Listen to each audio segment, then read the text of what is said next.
Masalah terbesar di dunia saat ini adalah bahwa kita cenderung memilih sumber yang sesuai dengan emosi kita dan kepentingan kita. Pada masa lalu juga gitu kok. Iya kan? Biar bisa menyelamatkan mereka. Jadi ilmu ekonomi itu adalah ilmu akhirat. Nah, sekarang kita menganggap ilmu ekonomi itu adalah ilmu dunia, sehingga kita sampai detik ini terjebak pada riba dan kita gak ngerti gimana solusinya. Jadi Islam itu hancurnya itu gara-gara peristiwa mihnah. Dan sejak saat itu orang-orang yang hobi membaca dan menulis itu, yang tadi itu dibully sama orang-orang yang tidak suka membaca dan menulis.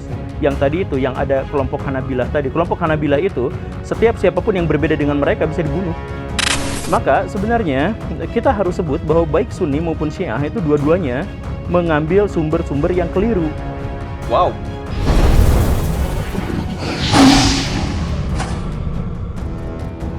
Ya, assalamualaikum warahmatullahi wabarakatuh, teman-teman semua. Balik lagi bersama gue Faskur Semi di Macan Idealis. Nah, teman-teman, hari ini gue kehadiran orang yang istimewa banget.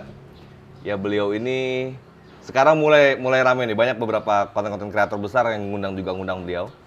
Kemarin di Deddy Kobuzier juga ya. Iya. Ustadz ya. Iya. Gue manggilnya Ustadz ya. Boleh? Gak usah lah, itu. Ustadz itu kan guru. Iya. Guru boleh dong. Emang antum kan guru emang kan? Iya, guru. Tapi kan berdakwah itu harus sesuai bahasa kaumnya. Oh gitu ya? Iya. Guru jadi guru. Ya, guru aja. Guru aja. Kayak aneh gitu kalau manggil guru gitu ya. Oh iya, gembul aja. Gembul. Emang, ini expose banget kan. Iya. Ustadz Gembul atau apa ya dibilangnya ya? Apa Jan? Paman Gembul. Oh, Paman Gembul. Assalamualaikum. Waalaikumsalam warahmatullahi wabarakatuh. Alhamdulillah. Kang Sakit Gembul, sedikit. Kang Gembul karena beliau orang Sunda. Iya. Tadi gue denger di perjalanan agak ini ya. Apa? Agak pusing nggak? Saya mabuk darat. Jadi ya kalau misalkan perjalanan jauh, apalagi ke Jakarta yang beton semua, Iya. terus banyak macetnya, banyak berhenti jalan nah gitu ya. Iya. Tapi sekarang baik-baik aja, soalnya ini suasananya adem banget. Alhamdulillah. Ini Enak di sini. beliau ini dari Bandung loh, Bro. Bela-belain datang ke Jakarta, Iya. datang mampir ke tempat kita. Iya enggak? Dan jangan salah karena beliau ini mabok darat, jadi effortnya besar gitu loh maksud gua. Kalau orang kan kita biasa, kalau gua kan biasa ya bolak-balik Bandung kan Iya. biasa, tapi kalau buat seorang yang mabok darat kan effort besar gitu kan. Berat banget itu. Aduh. Ustaz, gua mau ngobrol-ngobrol soal sebenarnya mengenai sejarah ya, khususnya sejarah ya geopolitik masa lalu dan bagaimana akhirnya pertama kali Islam masuk ke Indonesia. Gimana pandangan antum? Karena banyak banget pandangan. Ada yang bilang katanya Wali Songo lah penyebar Islam di Indonesia gitu kan. Padahal Wali Songo baru abad ke-15 di sini. Ada yang bilang juga abad ke-8. Ada yang bilang juga ya abad ke-10. Gua agak bingung nih. Banyak sumber sejarah yang mungkin nggak. Ya, sebenarnya pertama hal yang harus kita pahami tentang sejarah itu adalah bahwa sejarah yang asli itu nggak tercatat. Jadi apa yang kita ketahui tentang sejarah itu adalah sejarah yang bercampur dengan interpretasi, dengan hipotesis, dengan banyak sekali fakta-fakta lunak, dalam artian sesuatu yang benar-benar bisa diinterpretasikan jauh berbeda dari aslinya seperti apa begitu. Nah, tetapi kalau misalkan terkait dengan kapan Islam masuk ke Nusantara, itu kita harus mulai memahami dari dua aspek. Yang pertama itu adalah bahwa pelayaran Nusantara itu, orang-orang Nusantara itu sudah menguasai lautan di Pasifik dan di Hindia itu sejak 1 atau 2 abad sebelum Masehi. Jadi kalau misalkan sebelum Islam dulu ya, sebelum Masehi. Jadi maksudnya pribuminya di Indonesia ini? Nabi Sulaiman itu kongkow-kongkow sama orang Banten. Yang benar. Iya. Lah itu ada di Alkitab, ada tulisannya dalam Raja-Raja 2 itu disebutkan bahwa Raja Salomo mendapatkan 400 talenta emas dan bulu burung merak dan kayu cendana dari sebuah wilayah yang namanya Ofir. Itu di Bible ada? Ada, sampai sekarang ada dicatat di situ. Dan di Ofir yang dimaksud itu salah satu kemungkinan, salah satu opsinya itu adalah Gunung Talamau. Orang Batak pasti kenal tuh gunung situ. Nah, dan dia mendapatkan 400 talenta emas, bulu burung merak dan kayu cendaya, yang 3 komoditas itu kalau dikombinasikan kayaknya kita pasti ngarahnya pasti ke Nusantara kan. Kita gak akan nemukan kombinasi itu di tempat yang lain gitu. Ya, mungkin kita kegeerannya kali ya. Ada lagi tempat lain? Ada di tempat lain, misalkan di India juga dan ada yang harus di Banten gitu loh? Ya karena emas. Kesimpulannya? Karena emas. Loh, soalnya Sumatera Swarna Dipa loh?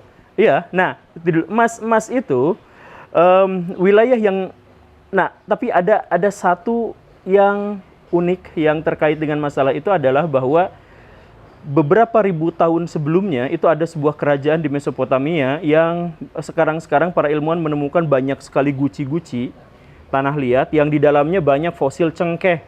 Cengkeh itu adalah tanaman endemik di Nusantara, sehingga kalau misalkan sudah ada selama ribuan tahun hubungan perdagangan antara orang-orang Mesopotamia, Nabi Ibrahim itu orang situ, dengan orang Nusantara, maka menjadi sangat wajar kalau Nabi Sulaiman atau Raja Salomo yang hidupnya sekitar 991 sebelum Masehi itu datang main-main ke Nusantara. Dan bahan-bahan yang digunakan untuk membalsem Firaun itu, yaitu diantaranya adalah bahan-bahan yang hanya ditemukan di Nusantara.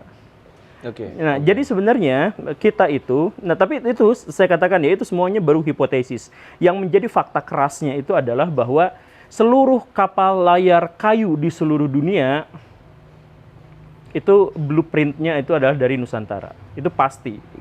Yang itu gak bisa dibantah. Pasti. Yang itu gak bisa gimana? Ya karena gini, karena tidak ada bangsa lain di dunia yang memiliki dorongan untuk berlayar selain dari orang-orang Nusantara. Kan kalau misalkan India itu daratan. Mereka budayanya budaya daratan. Gue pengen perjelas, Nusantara ini ada apakah di wilayah Indonesia Timur atau Nusantara Jawa? Secara keseluruhan atau, Nusantara. Karena Nusantara lebih dikenal dengan Jawa gitu loh. Enggak. Kalau saya mau melihatnya yang nyebut Nusantara emang Nuswantara, orang Jawa. Iya. Tetapi pulau-pulau, gugusan pulau, archipelago yang kita kenal sekarang termasuk sampai ke Filipina, sampai ke Taiwan, itu orang-orang yang Austronesian itu Nusantara yang sama seperti yang kita kenal sekarang. Dan mereka, orang Sumatera, orang Jawa, orang Kalimantan, dan sebagainya, mereka bikin kapal-kapal paling besar di dunia kuno. Dan kapal-kapal itulah yang kemudian menjadi blueprint, menjadi awal mula dari kapal-kapal di seluruh dunia, termasuk kapalnya Pirates of Caribbean, termasuk kapal-kapalnya Eropa. Jadi waktu Cornelis de Hout mendatang ke Indonesia itu, dia terperangah gitu, karena kapalnya kecil, lewat kapal Jawa, gede banget, papasan tuh gede. Apa kabar bangsa-bangsa Romawi loh?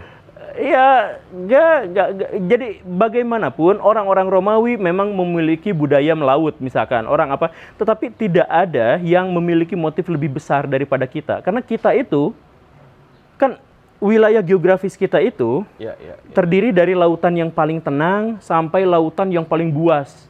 Jadi kalau misalkan orang-orang Nusantara itu berlayar, maka orang-orang Nusantara itu dikasih tutorial dari yang paling gampang berlayarnya sampai yang paling sulit gitu. Jadi ada tutorialnya gitu. Ini khususnya orang-orang Sulawesi ya, kebanyakan malah ya? Iya, banyak orang Sulawesi yang dalam-dalam kan. Iya, orang Bugis, Maluku gitu ya.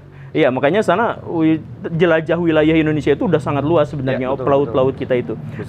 Nah, itu kemudian datang ke India, kemudian datang ke Cina dan lain sebagainya. Dan orang-orang Cina itu takut kalau misalkan orang pelayar-pelayar Indonesia itu datang ke mereka itu takut banget. Gimana? Antum apa atau karena klaim antum aja kita membesarkan diri kita? Enggak. Itu ada catatan Portugisnya. Ada catatan Portugis, tulisan langsung yang ditulis oleh Alfonso de Albuquerque. Dia menyebutkan bahwa kalau kapal-kapal Nusantara itu datang ke Cina, orang Cinanya panik, dikiranya mau naklukin satu kota gitu. Karena untuk bisa ngusir kapal Nusantara itu butuh 20 kapal Cina. Dan itu abad 14. Abad 14 itu maksudnya adalah abad yang kemarin-kemarin. Kalau misalkan abad yang lebih awal lagi, Indonesia Nusantara itu jauh lebih kuat. Makanya kalau misalkan ada sekarang keributan tentang bagaimana ceritanya masuk orang-orang Hindu masuk ke Nusantara misalkan dari India, kan mereka nggak boleh nyebrang laut kalau yang kaum Brahmananya. Maka penjelasan yang paling sederhananya adalah perjalanan dari India ke Cina itu lewat jalur laut, itu ojolnya tuh kita. Kita tuh yang narikin ya jadi angkotnya gitu, tapi lewat jalur laut. Gitu. Ya, transporternya itu kita. Nah, itu catatannya banyak. Saya sudah bikin juga videonya dan sebagainya. Tapi intinya, nah, ketika orang-orang Nusantara sudah menguasai wilayah perdagangan dari Afrika sampai ke Cina itu, bahkan di Madagaskar sekarang itu orang Jawa semua atau budaya Jawa semua kan? Pernah main ke Madagaskar kan? Belum. Sama saya juga belum. Tapi di sana itu ada sate. Rumah joglo. Ya sate nggak cuma di Jawa kali, Ustaz. Hanya di Jawa. Di semua, nggak enak aja di kampung saya juga ada sate, Ustaz. Bukan. Berarti masih Nusantara kan? Ya, berarti Indonesia. Ya, Indonesia. Ya kalau Padang juga ada kan sate. Ada ya, dong. maksudnya bahkan mendunia juga loh makan Padang gitu.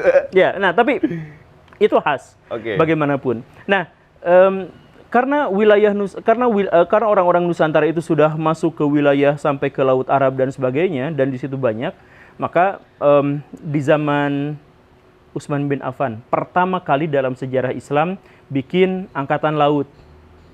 Nah, pas zaman Utsman bin Affan juga lah kemudian Itu beberapa sahabat, abad ke-8 ya? abad ke-7. Abad ke-7 ya? Ya, Masih abad ke-7 ya? tahun 1000 ya tahun seri abad Abad ke-7 ke-8. ya. Tahun 600-an, tahun 600-an abad ke-7 berarti. Ya. Ya, itu udah dikirim ke Cina mubalik-mubalik ke Kanton gitu ya. Ke apa, makanya kalau misalkan ada yang bilang sampai ke Nusantara, Pak Hamka, itu benar. Tetapi itu adalah rintisan awal. Rintisan awal itu adalah yang pertama kali memperkenalkan, memperjuangkan, menyebarkan Islam itu secara individu, belum jadi sebuah organisasi yang besar, belum ada dalam tanda kutip misionarisnya gitulah, belum ada. Nah, itu menjadi ada itu ketika orang-orang Mesir itu ditaklukkan oleh dinasti Fatimiyah yang Syiah itu kan bikin khilafah tandingan dari Baghdad itu, dan bahkan jauh lebih kuat pada waktu itu. Abad 10 itu adalah abad Syiah disebutnya, karena dinasti-dinasti terbesar di Timur Tengah itu dikuasainya sama orang-orang Syiah. Idrisiyah, termasuk juga Fatimiyah, termasuk juga Buaihiyah. Baghdad itu dikuasai sama Syiah kan, Buaihiyah itu. Dan lain sebagainya. Nah, di situ dari Fatimiyah itu kemudian bikin kerajaan, mensponsori berdirinya kerajaan kuno di Indonesia, Pasai. Oke. Perlak. Oke, Perlak. sebelum Pasai ya. Ya, Perlak. Nah, dari situ kemudian dan seterusnya. Tapi Raja Sriwijaya itu ada satu yang muslim, Sri Indrawarman. Diislamkannya itu sama Umar bin Abdul Aziz. Jadi raja-raja Sriwijaya itu semuanya Buddhis. Kalau kata Sriwijaya ada ya? Ada. Nah, kata Pak Saidi kan nggak ada kan? Kata Pak Saidi itu nggak ada, itu hanya perompak dan sebagainya. Saya sampaikan itu ada. Oke. Ada, itu Oke. ada. Karena teksnya bukan teks Armenian dan lain sebagainya, teksnya itu ada di Indonesia dan di luar Indonesia. Oke. Ada. Ya walaupun namanya tidak harus Sriwijaya. Oke. Cocokologi enggak? Enggak, bukan cocokologi. Jadi kayak di Thailand, nah, di Thailand itu ada Swarna Bumi. Iya. Ya, tadi disebut Swarna Bumi kan. Nah, Swarna Bumi itu adalah nama lain dari Sriwijaya. Enggak, Swarna Dipa itu Sumatera, bukan Sriwijaya. Nah, Swarna Dwipa itu adalah Sumatera. Iya. Sumatera itu artinya Pulau Emas. Iya. Tapi Swarna Bumi, nah, itu beda lagi, beda cerita. Masa dia tiba-tiba karena kayak gitu dikaitkan langsung sama Sriwijaya? Karena nama raja-rajanya sama dan peristiwa-peristiwanya sama. Jadi gini, seperti yang saya bilang tadi, untuk memahami sejarah itu kita harus ketat pada yang namanya catatan. Jadi karena yang saya bilang tadi, misalkan gini, seluruh sejarawan tanpa kecuali yakin tahu bahwa kebudayaan Nusantara ada jauh sebelum Masehi. Tetapi kalau misalkan ditanya kerajaan mana yang paling awal, mereka akan menyebut Kutai yang abad 5 Masehi. Kenapa? Karena hanya itulah catatan tertuanya. Ya. Betapapun ada artefak-artefak, betapapun ada sesuatu yang jauh sebelumnya, kita gak masukin itu ke dalam kategori sejarah. Begitu. Nah, Yang tertulis. Menurut versi yang nulis. Bukan, sejarah itu harus tertulis. Oke. Gak bisa enggak. Iya. Sejarah itu harus tertulis, Iya, gak iya. bisa enggak. Nah, jadi Karena sejarah Pilpres juga baru beberapa tahun lalu aja beda versi, Tat. Apalagi yang ribuan tahun lalu kan gitu. enggak. Menurut versi yang A ini menangnya benar, menurut versi yang B menangnya curang kan gitu ada. Enggak, itu enggak, dalam sejarah itu satu versi. Oke. Dalam sejarah itu satu versi, kenapa? Karena yang tadi dua versi itu sebenarnya adalah karena masyarakat awam diberikan otoritas untuk menilai. Yang dalam sejarah itu tidak diizinkan. Jadi dalam sejarah itu yang diizinkan untuk menginterpretasikan fakta-fakta keras sejarah itu adalah akademisi. Dan bahkan ketika akademisi yang menginterpretasikan fakta-fakta sejarah, belum tentu dia diterima. Yang dikendalikan oleh penguasa. Apa? Akademisi ini dikendalikan oleh penguasa nggak? Enggak. Enggak. Kan ada misalkan tulisan, ada misalkan catatan bahwa sejarah ditulis oleh para pemenang, gitu kan? Iya. Banyak yang berkebalikan dari itu. Oke. Banyak sejarah-sejarah yang tidak ditulis oleh pemenang, bahkan pihak yang kalah. Salah satunya kekristenan. Oke. Salah satunya perang salib. Oke. Perang salib itu siapa yang menang? Muslim. versi siapa dulu nih? Enggak, perang salib itu seluruh versi menyatakan Muslim yang menang. Ya tapi Muslim kan terpecah-pecah pada saat itu, banyak. Iya, tapi Muslim yang menang. Oke, Jadi oke. mau Barat mau Timur sepakat bahwa perang salib itu yang menang adalah Muslim. Oke. Karena dalam 8 kali pertempuran cuma sekali Muslim yang kalah, terus Tapi yang endingnya. mencatat malah dari Kristen ya? Tapi seluruh catatannya dari Kristen dan orang-orang Islam tidak mencatat perang salib itu. Bahkan ulama-ulama paling besar di dunia Islam yang hidup di masa itu tidak menuliskan sama Jadi sekali. dianggap nggak penting itu, Gak penting. perang salib itu? Abu Hamid Al-Ghazali, ulama terbesar dalam sejarah, hidup bertahun-tahun di Masjid Damaskus, terus dia pergi, 2 tahun kemudian diserang sama perang salib, sama tentara salib, dan cuek, gak pernah ngomong. Karena apa?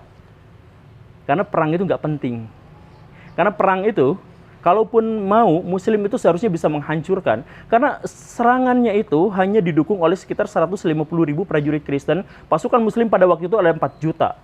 Tetapi pasukan Muslim tidak bersatu padu pada waktu itu, malah ribut dengan tetangganya sendiri, sehingga mereka justru malah dikacau balaukan oleh orang yang ada di luar.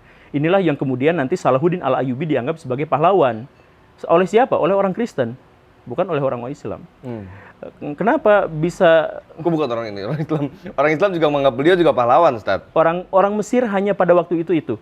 Oke. Hanya orang Mesir pada waktu itu. Jadi sekali lagi, catatan perang salib seluruhnya bisa saya tantang. Oke. Catatan paling primer dari perang salib itu dituliskan sama orang-orang Kristen. Orang Islam sedikit sekali. Catatan yang paling panjang adalah dari Ibnu Khaldun yang nulis 200 tahun kemudian, yang nulis dalam buku Mukadimah 2 paragraf. Nggak lebih.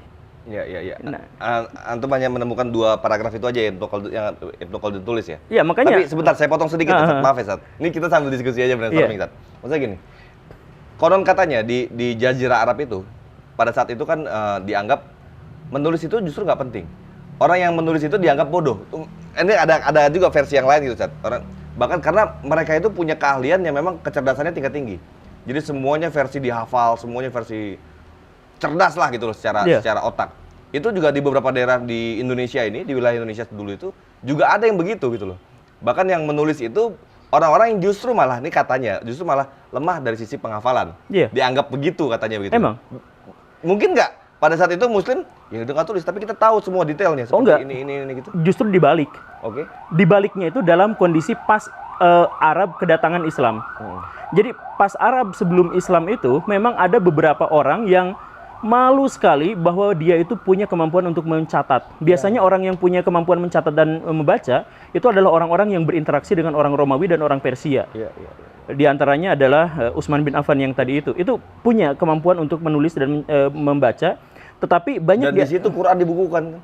ya, tapi belum selesai di situ. Oke. Nah, tapi di situ malu karena dianggap kalau orang-orang Arab itu yang tadi itu mementingkan hafalan sehingga mereka akan menganggap bahwa siapapun yang bisa mencatat artinya hafalannya lemah karena dia bisa mencatat itu karena dia tidak bisa mendokumentasikannya dalam otak. Iya. Begitu. Iya. Jadi itu budaya jahiliyah. Iya. Lalu budaya Islam datang, kemudian semuanya direformasi. Lu gak boleh menghafal doang, tapi harus mencatat. Jadi ayat pertama adalah baca. Kebijakan pertama Nabi sebagai pemimpin negara pertama kali itu adalah bikin sekolah kutab, isinya pelajarannya adalah baca, tulis. Dan tertulis. Jadi pelajaran pertamanya itu adalah, jadi pelajaran dalam kutab Nabi Muhammad itu adalah membaca, menulis, menenun, berolahraga. Kemudian nanti khalifah menambahkan dengan ilmu budaya. Oke. Itu sekolah itu gitu di zaman Nabi itu. Oke. Kenapa Quran tidak dibukukan pada zaman saat Nabi masih hidup? Nah, karena pada waktu itu ada peralihan. Ada peralihan antara kebudayaan untuk menghafal dengan kebudayaan untuk menulis. Di zaman Nabi itu ada beberapa sahabat yang menghafal. Di antaranya adalah Ibnu Mas'ud, Ya. Ibnu Abbas, Ya. Ali bin Abi Thalib. Tetapi kemudian ada yang juga menulis. Ya. Abdullah bin Amr, Zaid bin Sabit. Iya, Zaid bin Sabit dan sebagainya. Nah, di situ, tetapi kemudian sama pas zaman Umar itu kan pada akhirnya yang budaya dalam tanda kutip menghafal itu dirubah diganti menjadi budaya menulis. Nah, di sini ada satu hal yang paling penting. Oke. Bahwa kadang-kadang atau seringkali sebenarnya budaya Arab itu dianggap sebagai budaya Islam. Ya. Akhirnya apa?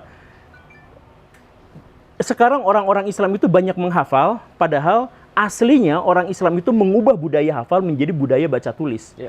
peradaban itu dimulai dari kebudayaan baca tulis. Jadi seharusnya itu kita tuh lebih banyak nulis di jurnal-jurnal ilmiah daripada menghafal. Oke. Seharusnya seperti itu. Oke. Karena di dunia Islam memang ada reformasi ke arah sana. Dan kemudian setelah para khalifah itu juga semuanya mencatat. Bahkan ayat terpanjang di dalam Al-Quran isinya adalah mencatat urusan utang piutang, mencatat urusan apa yang menunjukkan bahwa ada reformasi besar-besaran dari menghafal menuju baca tulis. Berarti betul itu ya. Pada masa lalu itu memang di Arab itu memang betul. Yang mencatat dianggap bodoh pada Iya, saat itu. yang mencatat dianggap bodoh. Karena dianggap sebagai Mungkin dong berarti pada saat perang salib itu masih ada juga budaya itu. tidak. Nah, itulah masalahnya tidak. Karena apa? Karena sejak Al-Hadi, jadi kan Khalifah Abbasiyah itu yang pertama adalah Asafah, kemudian Al-Mansur, kemudian punya anak Al-Mahdi, Al-Mahdi punya anak lagi Musa Al-Hadi dan Harun Al-Rashid. Nah, sejak Al-Hadi itu, Baghdad itu, bisnis paling populer di sana itu adalah tukang fotokopian.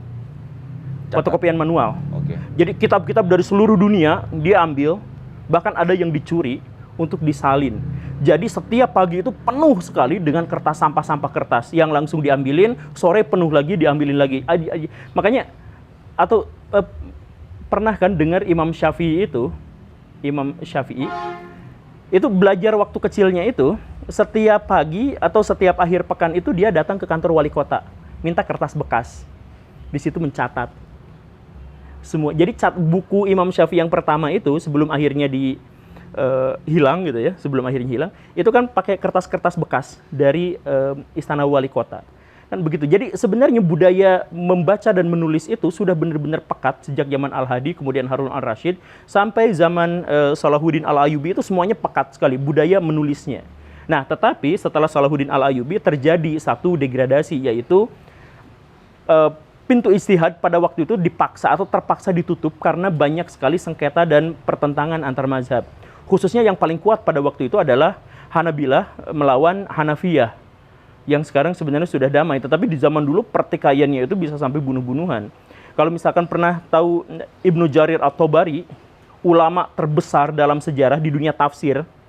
Jadi semua semua imam tafsir itu ngikutnya ke Ibnu Jarir At-Tabari ini. Dia meninggalnya gara-gara apa? Digebukin, dilemparin batu sama kelompok Hanabilah.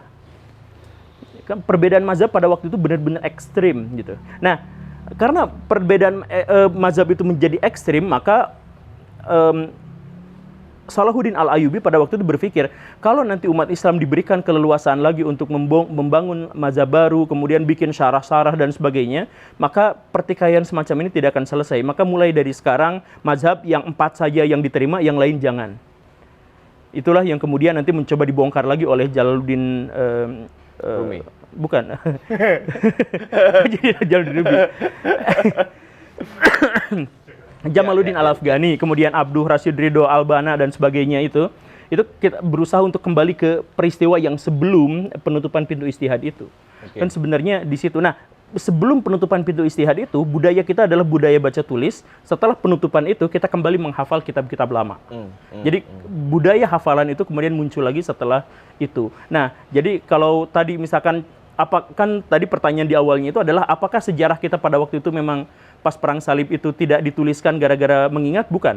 Pas zaman itu tulisan kita masih banyak, tapi itu gak penting. Bahkan Abu Hamid Al-Ghazali itu menulis sekitar 200 sampai 300 buku kan, yang menunjukkan pada waktu itu budayanya adalah budaya menulis.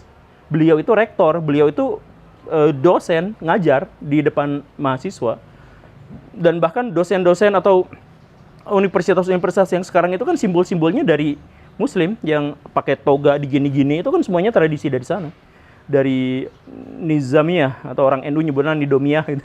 Itu dari sana kan. Artinya budaya baca tulis kita tuh kuat dan kemudian melemah sampai sekarang kita menjadi Indonesia misalkan menjadi salah satu negara dengan tingkat literasi paling rendah di dunia. Dan dunia Islam secara keseluruhan. Karena gini loh Ustadz, banyak sejarah Indonesia yang memang sebenarnya nggak tertulis dan akhirnya diasumsikan dan dicocokologikan. Mohon maaf ya Ustadz ya. Sampai tadi bilangnya, oke, kalau dengan 3 parameter itu berarti lokasinya adalah di Nusantara yang Antum bilang begitu kan? Tempat lain bisa juga mengklaim itu. Bisa, tapi gini, sejarah itu bukan cocokologi. Karena di situ itu ada yang namanya metodologi ilmu. Iya. Jadi satu yang membedakan pengetahuan dengan ilmu itu adalah ada metodologinya. Jadi misalkan saya mendapatkan informasi dari YouTube begini dan begitu. Kalau misalkan orang biasa, orang langsung akan memasukkan itu sebagai bagian dari ilmunya. Kalau misalkan kita masuk ke dalam metodologi ilmu, apapun itu, mau sejarah, mau matematika, mau apa, maka ilmu itu harus dikonfirmasi dengan begitu banyak sumber-sumber lain. Sumber-sumber yang menunjukkan keabsahannya kan akhirnya. Setelah banyak, belum tentu diterima juga, diverifikasi internal, eksternal, semuanya dikerucutkan menjadi sedikit, udah itu baru interpretasi. Gitu. Nah, jadi interpretasi itu bukan berarti itu adalah cocokologi. Cocokologi itu adalah interpretasi tanpa data dan tanpa fakta. Karena saya gini, Tad, kalau saya sendiri memahaminya gini ya, sejarah yang hitungannya berapa tahun lalu aja, itu kan versinya banyak, Tad. Menurut versi siapa? Itu dulu loh. Iya. Karena apalagi kalau gini, tadi antum bilang perdebatan di tiap mazhab itu pada saat itu keras betul. Iya. Jangan kita bicara pas lagi mazhab itu. Di atas itu aja udah berdebat dan udah berperang. Iya. Perpecahan di situ pada saat keluarga Nabi akhirnya mengklaim itu, terus lalu Iya. di keluarga Sunni mengklaim ini. Ini politik, Stat. Emang politik. Emang politik. Dan agama selalu dimanfaatkan oleh pola politik. Ini bicara manfaat dan memanfaatkannya, gue nggak mau berdebat soal itu ya. Intinya bersinergi lah antara politik dan agama. Sesuai dengan kepentingan yang menurut mereka benar. Kan Iya. gitu kan? Iya. Benar nggak? Iya. Karena pada saat zamannya Nabi, di saat mereka pada bingung, benar nggak bahasa Nabi seperti ini, dia bisa langsung tanya sama Nabi. Iya. Tapi Nabi setelah Nabi nggak ada. Akhirnya berasumsi masing-masing, menurut Nabi nggak begitu, menurut Nabi Ya. begini, menurut Nabi begini, masing-masing. Makanya itulah yang membedakan antara fakta politis, fakta masyarakat dengan fakta ilmiah. Itu yang membedakannya seperti itu. Iya. Jadi kalau misalkan kita kemudian melihat, kalau misalkan dihubungkan dengan yang barusan ada, misalkan ketika Nabi Muhammad meninggal, kemudian muncul sekali banyak pertentangan-pertentangan, wah banyaklah ceritanya seperti itu. Maka sebenarnya kita harus sebut bahwa baik Sunni maupun Syiah itu dua-duanya mengambil sumber-sumber yang keliru. Wow. Iya, orang Sunni itu sampai ketahuan ada satu orang yang bikin hadis itu 4.000 biji untuk mendapatkan uang dari penguasa. Oke. Bikin hadis palsu 4.000 biji satu orang itu. Politik. Oke. Demi politik. Dan itu Syiah juga begitu. Syiah lebih buruk lagi karena Syiah di sana ada takiyah. Oke. Syiah takiyah itu jadi ketika mereka bikin hadis palsu itu mereka nggak sengaja bikin hadis palsu, tetapi ketika disampaikan kepada yang lain, lu Syiah bukan? Kan dua-duanya takiyah, jadi nggak ada yang tahu bahwa ini tuh kelompok dia atau bukan. Yang satu takiyah, yang satu siasah. Iya, Gitu kan? kan bingung. Nah, akhirnya banyak di antara mereka yang mencoba menguji dengan hadis-hadis palsu, terus diterima dan akhirnya apa gitu. Nah, makanya Imam Bukhari itu bahkan dalam studi ilmiah pun itu verifikasi hadisnya itu layak untuk diterima. Kenapa seperti itu? Karena Bukhari itu dan kemudian imam-imam selanjutnya mengikuti jejaknya, tidak peduli pada mazhabnya apa, yang penting dia itu orang yang jujur, terpercaya, sikoh.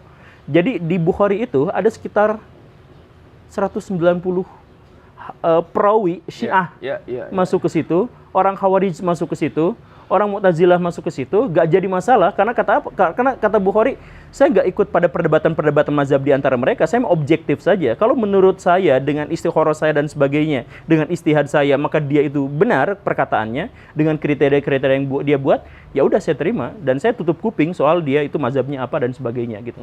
Makanya ada yang unik dari Imam Bukhari di mana orang-orang Syiah dimasukkan ke dalam buku hadisnya, tetapi Abu Hanifah, imam fikih terbesar di dunia Sunni, itu nggak masuk di situ. Disebutnya Imam Abu Hanifah itu keterlaluan dalam hadis oleh Imam Bukhari itu. Nah, jadi makanya Imam Bukhari itu pada akhirnya mendapatkan penghargaan bukan hanya oleh kalangan dunia Islam, tetapi akademisi Barat juga mengakui bahwa metodologi verifikasinya itu dan literasinya penuh ya. Penuh. Ya, Iya. Betul. Nah, jadi misalkan kalau tadi ada pertanyaan, ya kan yang kemarin-kemarin aja kita beda versi antara akademisi yang sudah memiliki metodologi itu berbeda dengan versi masyarakat awam. Misalkan lihat TV One gini hasilnya, lihat Metro TV gitu hasilnya, agak beda-beda cerita. Maksudnya gini loh, Sat, di saat sumber sejarahnya masih hidup aja, versinya berbeda, Sat. Ya. Jadi apalagi kalau sumber sejarahnya sudah nggak ada, itu mau akademisi kayak gimana pun, pasti punya versi yang berbeda juga. Ya. Pasti. Yang hidup aja punya versi berbeda, apalagi turunannya pada saat sumber sejarah udah nggak ada. Ya. Jadi tinggal kan kita memilih mana kira-kira menurut kita yang tepat sesuai kepentingan politik kita pada saat ini misalnya gitu kan. Karena sejarah itu juga politis. Sejarah itu juga, menurut saya, Sat, sejarah itu juga politis. Apa yang dikuatkan di situ, ada juga yang berpandangan katanya, ya Hindu Buddha katanya duluan di Indonesia. Ada juga punya pandangan, Sumatera nggak pernah tersentuh Hindu Buddha malah. Katanya gitu. Ada punya pandangan itu. Karena banyak sekali ya bicara konspirasi tadi Oke, akhirnya. gini. Macam-macam lah jadinya. Makanya saya jelasin di Pak Helmi juga saya jelasin begini. Di zaman sekarang itu sebenarnya orang-orang tidak lagi relevan kalau ditanya lu dapat ilmu dari mana, nggak relevan. Karena apa? Karena ilmu itu semuanya ada di Google dan kita bisa mendapatkan seluruh pengetahuan, bahkan ilmunya Imam Syafi'i kita bisa akses semuanya dari buku-bukunya, semuanya ada di internet, ada di PDF dan sebagainya, sehingga kita bisa mengambil dengan mudah. Zaman sekarang itu bukan bagaimana melakukan heuristik, mencari sumber, tetapi bagaimana memverifikasinya. Nah, jadi kalau misalkan tadi ada yang mengatakan ini berbeda dan sebagainya, masalah terbesar di dunia saat ini adalah bahwa kita cenderung memilih sumber yang sesuai dengan emosi kita dan kepentingan kita. kepentingan kita. Pada masa lalu juga gitu kok. Iya, pada masa lalu juga seperti itu. Pada masa lalu seperti itu, tetapi catatannya itu tertulis, sedangkan kita terdokumentasi dalam media-media yang belum tentu kebenarannya. Sama dong. Pada masa lalu, semua perkembangan teknologinya aja bahkan sekarang lebih mudah terverifikasi malah. Enggak, justru jauh lebih sulit. Lebih sulit? Karena kita menemukan seluruh sumber. Misalkan gini, kita mau tahu bahwa bumi itu berlubang, ada sumbernya. Kita tahu bumi itu datar, ada sumbernya. Bahkan bisa ngomong 3 jam non-stop untuk menceritakan bahwa bumi itu datar dan lain sebagainya. Kita memiliki semua sumber-sumber itu, tetapi kan kita tidak memiliki metodologinya. Jadi di situ ada jumping conclusion, di situ ada banyak sekali masalah-masalah di situ. Bahwa orang-orang di masa lalu itu juga mungkin saja terjebak pada sejarah yang salah, itu benar dan kemungkinannya besar karena sejarah yang asli tidak pernah bisa kita ketahui. Tetapi sepakat. Tetapi bahwa kalau misalkan sejarawan berbicara itu, maka itu kualitasnya bukan lagi cocokologi karena dia memiliki metodologi yang khas. Dengan metodologinya. Jadi ketika misalkan saya harus menyebut Sriwijaya itu ada atau tidak, misal ya, saya mohon maaf, saya tidak akan baca dengan satu sumber, kemudian sumber itu ditafsirkan dengan satu cara tertentu gitu, tetapi ditafsirkan dengan cara yang lain gitu. Jadi ya banyaklah sebenarnya metodologi dalam hal itu. Bukan berarti meremehkan yang kemarin Pak ini ya. Ya saya juga menghormati beliau. Tetapi dalam konteks ilmu maka kita memiliki metodologi yang khas gitu. Yang tidak hanya ketika kita mendapatkan ilmu lalu kita terima gitu, lalu kita serap gitu, gak seperti itu. Jadi, nah terus gini, tadi kita balik lagi di awal tadi saat Antum bilang katanya di Indonesia ini, di wilayah Indonesia. Saya lebih suka menyebutnya wilayah Indonesia. Ya, sebut aja. Bukan Nusantara. Saya lebih sukanya wilayah Indonesia. Kok bisanya disimpulkan kita ini memang blueprintnya pelayaran dunia? Ya, ada tulisan dari Robert Dick yang menjelaskan kapal-kapal tertua memang bagaimanapun dari Nusantara. Tapi cerita awalnya, kalau mau kan kita di sini tidak bisa menunjukkan data ya, kita nggak bisa menunjukkan referensi buku. Kalau di rumah saya mungkin bisa, tapi di sini nggak. Tapi saya tunjukkan misalkan bukti-bukti rasionya saja. Begini, 10.000 tahun yang lalu itu, atau maaf 12.000 tahun yang lalu dari sekarang ya, 12.000 tahun yang lalu itu bumi itu dilanda oleh zaman es, di mana suhu turun kisaran 12 derajat Celcius. Jadi, kalau misalkan orang-orang Korea sekarang hidup rata-rata di suhu 10 derajat Celcius, maka mereka akan menjadi minus 2 derajat Celcius. Misalkan seperti itu. Dan inilah yang kemudian terjadi penumpukan es di utara dan selatan bumi. Dan kita semua sudah paham itu. Nah, kalau misalkan terjadi zaman itu, dan itu ada di zaman kuno, apa yang terjadi pada manusia? Manusia-manusia yang mampu hidup beradab di luar daerah tropis akan mati atau peradabannya tersendat gara-gara bencana yang terjadi selama bertahun-tahun itu. Nah, di wilayah Nusantara tidak seperti itu. Wilayah Nusantara adalah wilayah yang suhunya turun drastis. Ini tapi kalau kita. Iya. Tapi sekarang Jakarta berapa misalkan suhunya? 30 derajat? 34 ya. 34 derajat dikurangi yang tadi itu suhunya turun sampai 12 derajat. Berarti ada 24 derajat. Suhu masih enak lah. Masih enak. Ya. Artinya peradaban di Nusantara itu adalah satu-satunya peradaban yang paling mungkin bisa eksis dan lestari melewati zaman es itu. Kan Masuk. begitu ya? Iya. Nah, karena peradaban-peradaban yang lain tidak mungkin bisa mengejar wilayah Nusantara sedangkan Nusantara sudah jauh ke sana, maka wilayah Nusantara adalah awal mula peradaban dunia. Itulah yang kemudian disebut oleh Pak Stephen Oppenheimer yang menjelaskan bahwa nenek moyang orang Asia itu adalah orang-orang Nusantara. Dengan alasan yang tadi itu, karena tidak ada di Jepang, tidak ada di Korea, tidak ada di Cina peradaban yang mampu bertahan dari dinginnya suhu pada waktu itu. Mereka harus bermigrasi ke Nusantara atau mereka mati di sana. Pilihannya cuma itu. Ya, itu untuk yang di utara, Ustaz ya. Iya. Tapi Katulistiwa ini melingkar, Ustaz, di bumi. Yang berikutnya lagi itu adalah di Brazil, yang berikutnya lagi itu adalah di Kongo. Ya. Dan di sana sudah nanti kita akan bahas kalau misalkan ada kesempatan. Tapi yang di ini itu adalah wilayah Nusantara. Nah, karena wilayah Nusantara itu adalah wilayah yang paling bebas dari bencana global pada waktu itu, maka di Nusantara muncullah peradaban-peradaban. Nah, peradaban-peradaban besar itulah yang kemudian sedikit demi sedikit mulai mencari ilmu tentang navigasi, mengembangkan teknik pertanian dan sebagainya. Ketika kemudian zaman es itu berakhir, laut naik, yang di utara dan di selatan itu mencair dan sebagainya, permukaan laut naik sampai sekian puluh meter sampai ke atas. Nah, orang-orang Nusantara juga adalah yang paling awal untuk mencoba mengembangkan ilmu pelayaran. Dan ketika peradaban-peradaban yang lain tidak mungkin untuk itu. Nah, tadi makanya Brazil sama Kongo juga di Katulistiwa, tetapi mereka adalah wilayah kontinen. Mereka wilayah daratan, mereka tidak memiliki motif apapun untuk berlayar, sedangkan kita memiliki sepenuhnya alasan untuk berlayar. Karena sebelumnya misalkan orang Sumatera dengan orang Kalimantan itu ada dalam satu negara misalkan, kemudian ditenggelamkan di tengah-tengahnya, maka mereka harus berlayar dari satu pulau ke pulau yang lain. Ada motif besar. Aduh, saya pengen ketemu sama keluarga saya, sekarang dipisahkan sama lautan, dan lain sebagainya. Akhirnya, lautan-lautan di Indonesia menjadi salah satu lalu lintas yang paling banyak, paling sibuk di dunia pada waktu itu. Nah, sampai situ itu masuk akal. Sampai situ itu masuk akal. Nah, makanya ketika orang India belum bisa berlayar, ketika orang Cina baru berlayar abad ke-14 dan sebagainya, maka orang-orang Nusantara sudah berlayar. Orang-orang Eropa pada waktu itu belum bangun. Mereka justru malah harus migrasi ke wilayah yang lebih selatan, ke Spanyol, kan, ke Maroko dan sebagainya, ke Italia bagian selatan dan lain sebagainya. Nah, akhirnya Amerika Selatan di Suriname iya, itu di juga Yucatan archipelago juga. Di mana archipelago? Di situ. Di mana? Di bawah, Ustaz. Itu di situ banyak Eropa loh menyebar ke sana, Ustaz. Di Bahama. Ya, Suriname misalnya. Iya, Suriname, Bahama dan sebagainya. Ya, itu justru baru muncul itu kan abad ke-14, abad ke-15. Oke. Ya, pribuminya di situ agak tertinggal ya pada saat itu ya.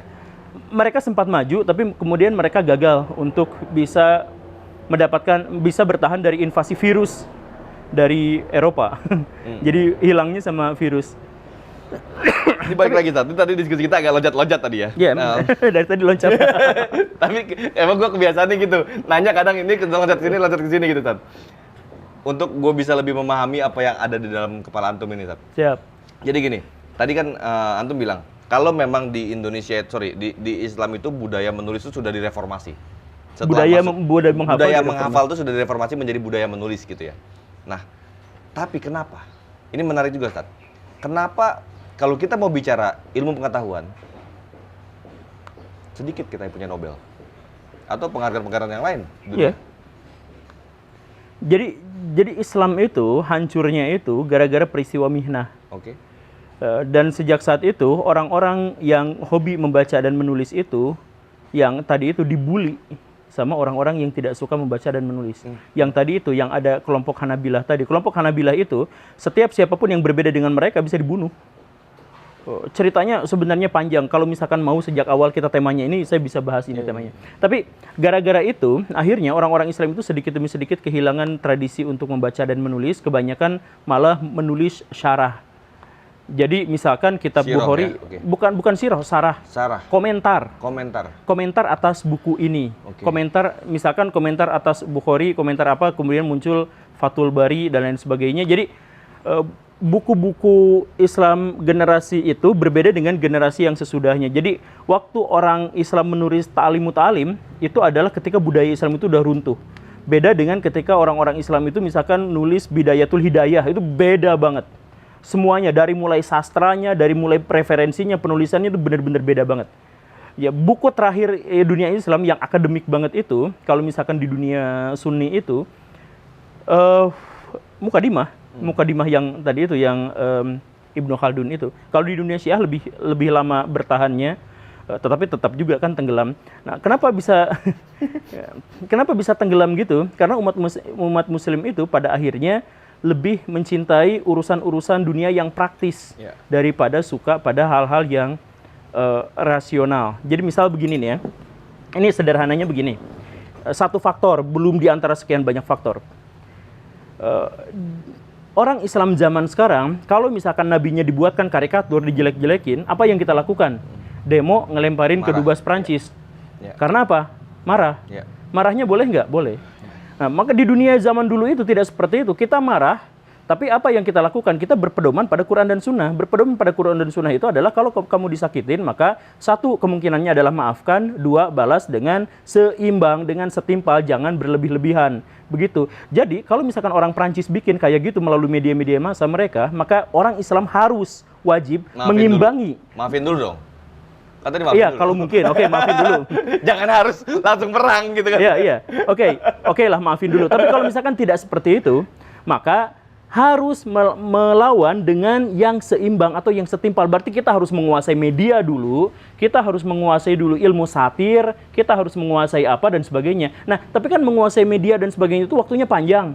Daripada kita ngabisin waktu yang panjang, mendingan demo aja sehari dua hari langsung selesai gitu. Nah, makanya orang-orang Islam itu hancur pada akhirnya karena setiap diperintahkan sama Quran dan Sunnah untuk melakukan seperti ini terlalu berat, terlalu jauh, terlalu capek, bikin peradaban itu susah gitu. Kan misalkan kewajiban bagi orang Islam itu adalah apa? Memberikan kemanfaatan, rahmatan lil alamin buat seluruh manusia. Itu kewajibannya. Tapi sekarang ketika orang-orang Islam misalkan miskin, ya ini mah udah takdir ilahi, gimana lagi, yang paling penting mah akhirat kita selamat gitu kan, itu keliru gitu. Umat Muslim itu gak boleh egois gitu. Umat Muslim itu gak boleh saya senang sendiri akhirnya masuk surga sendiri, enggak.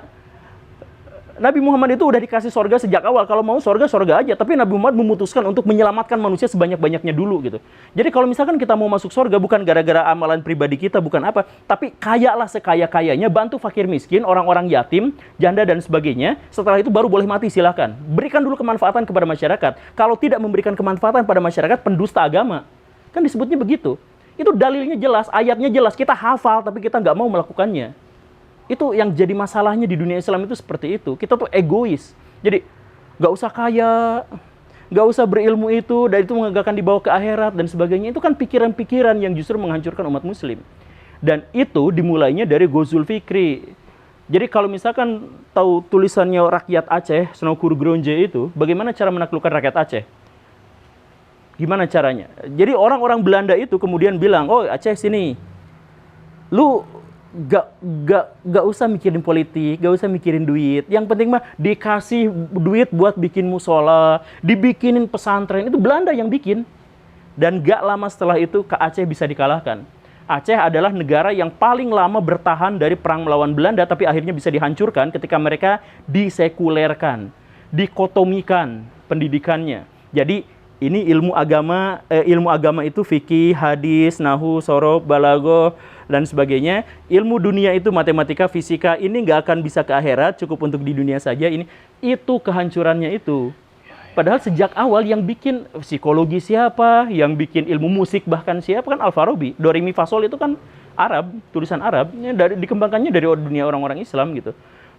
Sebelum itu udah ada dong, sebelum itu sudah ada yang jadi gini, kalau misalkan kita mau bicara soal musik, nah kita kesana kesini lagi ya. Tapi kalau misalkan kita berbicara musik itu adalah pertama kalinya lepas dari dunia spiritual itu di dunia Islam, dikembangkannya sama Al-Kindi dan kemudian dikembangkan oleh Al-Farabi. Nah, jadi perkembangan musik yang kita kenal sekarang yang benar-benar terlepas dari liturgi, terlepas dari dunia spiritual itu, yang rock, pop, jazz, bla bla bla bla bla, itu memang dari dunia Islam.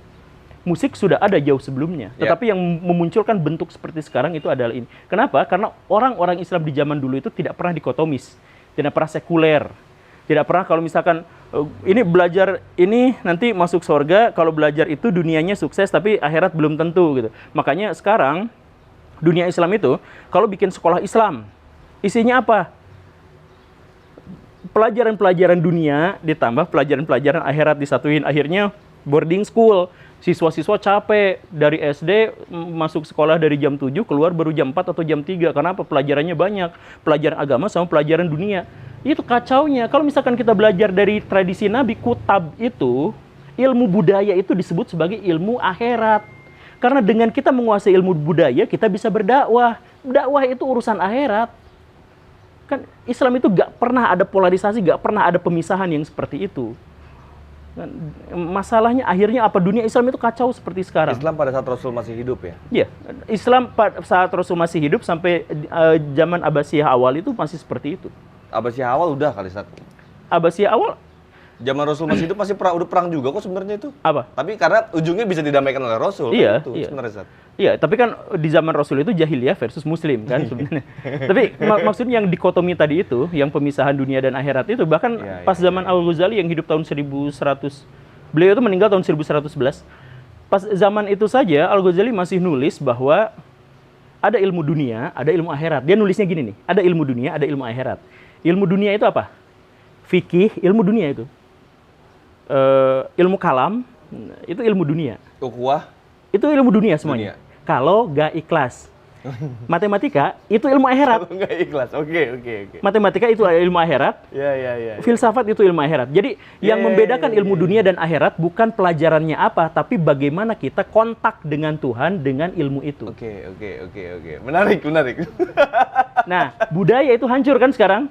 Hancur. Kita tidak lagi baca tulis, kita Jadi kemudian saran mengabaikan. antum gimana? Apa harus dipisahkan itu? Ya, nggak boleh Ilmu akhirat ya orang Muslim yang itu nggak boleh sekuler. Kenapa jadi sekuler? Jadi gitu? gimana? Ya kita padukan lagi. Jadi gini nih, jadi kita pahami. Kalau misalkan Baraya di sini sejak awal ahli matematika, ya udah dalami aja matematika karena itu adalah ilmu akhirat. Selesai di situ. Jangan dipisahkan itu. Ilmu kedokteran menyelamatkan banyak orang, kok disebut ilmu dunia itu gimana ceritanya gitu. Jadi ilmu dunia yang kita sebut sebagai ilmu dunia itu adalah kewajiban agama karena itu adalah praktek dari perintah. Jadi gini, Al-Quran itu perintah, isinya perintah semua dan larangan semua. Misalkan yang tadi itu yang gampang ya, perintah kita untuk menyelamatkan fakir miskin dan menafkahi orang yatim. Itu perintah. Prakteknya gimana cara melakukan itu? Kita kuasai ilmu ekonomi. Iya kan? Biar bisa menyelamatkan mereka. Jadi ilmu ekonomi itu adalah ilmu akhirat. Nah, sekarang kita menganggap ilmu ekonomi itu adalah ilmu dunia, sehingga kita sampai detik ini terjebak pada riba, dan kita gak ngerti gimana solusinya. Karena hanya sedikit sekali di antara kita yang berpikir soal ekonomi itu bagaimana. Kan begitu. Sekarang kita mau nabung di bank syariah, mau nabung di bank konvensional, sama-sama riba.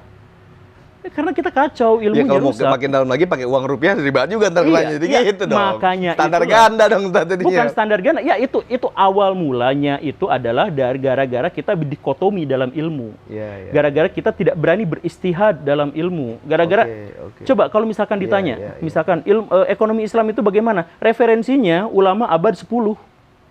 Kan ini ekonomi modern kok ulama abad 10. Karena apa? Karena kita tidak mengembangkan istihad zaman sekarang. Iya.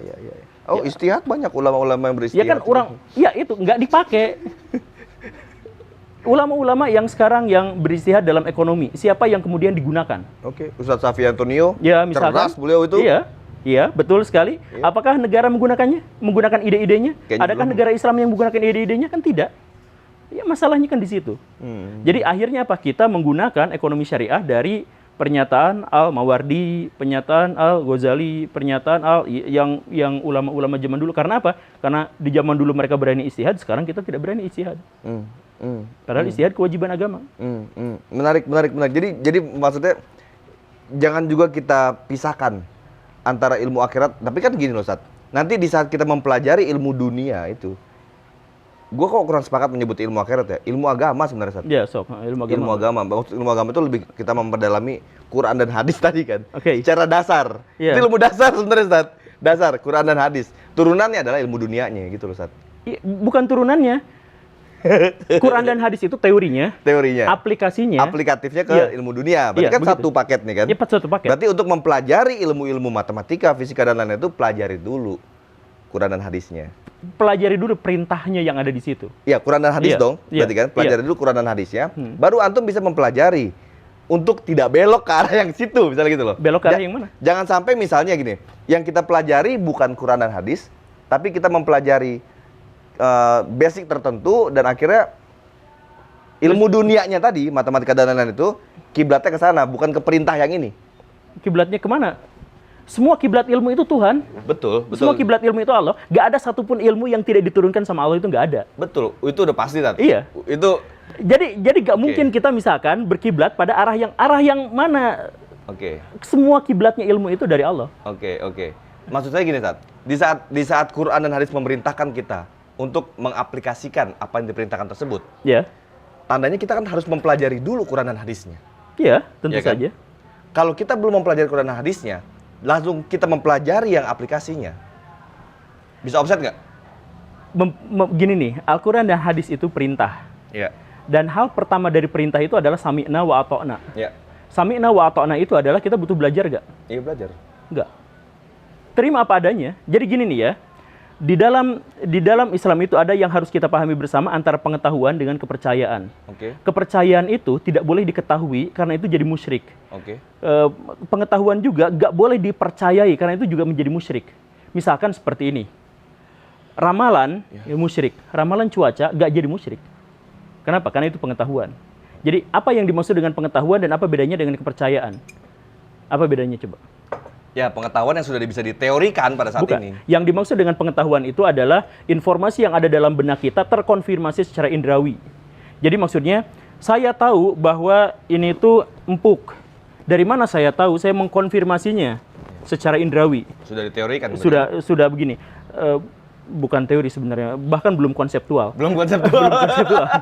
Kan untuk sampai teori itu masih jauh. Tapi sekarang apa yang Kan jadi ilmu pengetahuan, Tat. Kalau ini, oh ya gua ngerti ya, ini lembek gitu kan gitu. Jadi Nah. teorinya itu gitu. Tat. Jadi kalau misalkan gini nih, saya katakan hari ini sekarang ada gempa di Aceh, 1.000 orang meninggal. Percaya nggak? Kalau antum baru buka handphone, buka Google, percaya gitu misalnya. Gitu, Nah, misalnya gitu ya. Oke. Nah, ketika saya Ini ada ngomong beritanya gitu loh. Nah, ketika saya ngomong seperti itu kemudian bara percaya, berarti itu percaya bukan tahu. Oke. Kalau sudah googling, maka itu disebutnya tahu. Iya. Begitu Itulah kan? pengetahuan. Itu pengetahuan. Jadi pengetahuan itu ada informasi terkonfirmasi Ya. dengan indera. Kalau Ya. kepercayaan ada informasi tetapi tidak terkonfirmasi oleh indrawi. Tuhan Allah Subhanahu wa taala Rabb itu tidak terkonfirmasi, jadi tidak bisa diketahui. Mustahil kita bisa mengetahuinya. Siapapun yang bilang bahwa saya mengetahui Allah, dia musyrik. Begitu kan? Disepakati ya. Nah, jadi terkait Mengetahui ini jangan kata-kata secara harfiah mengetahui, merasakan bisa loh, Ustaz. ya merasakan itu nggak tahu gitu.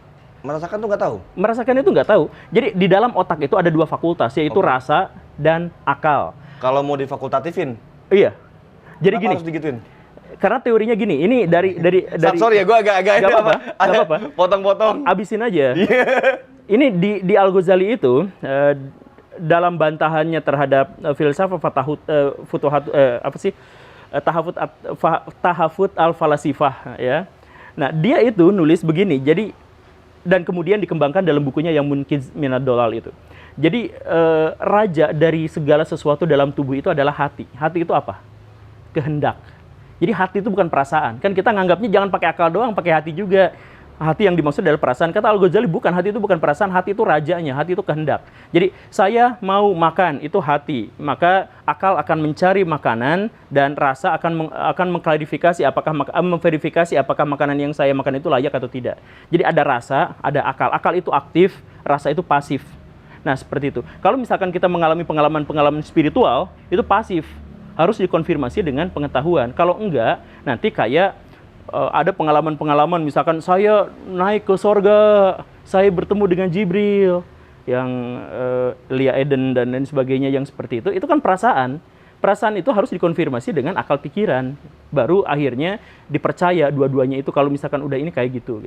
Nah, jadi balik lagi ke yang tadi itu, kalau misalkan terkait dengan urusan-urusan ketuhanan, kita tidak bisa tidak, hanya boleh dan hanya mungkin percaya. Jadi siapapun yang mengatakan misalkan ada pertanyaan-pertanyaan, bisakah Tuhan menciptakan Tuhan yang lain? Misalkan yang seperti itu, kalimat-kalimat logis seperti itu, jawab aja sesuka hati, toh nggak akan menghasilkan apapun, nggak akan ada pembuktian apapun, nggak bisa diempiriskan. Karena apa? Karena mencoba untuk menggapai sesuatu yang tidak bisa diindra dan tidak informatif, tidak bisa diketahui dengan pengetahuan logika gitu. Jadi nggak bisa di situnya. Nah, itu kalau misalkan kalau misalkan kita pengetahuan itu sebaliknya.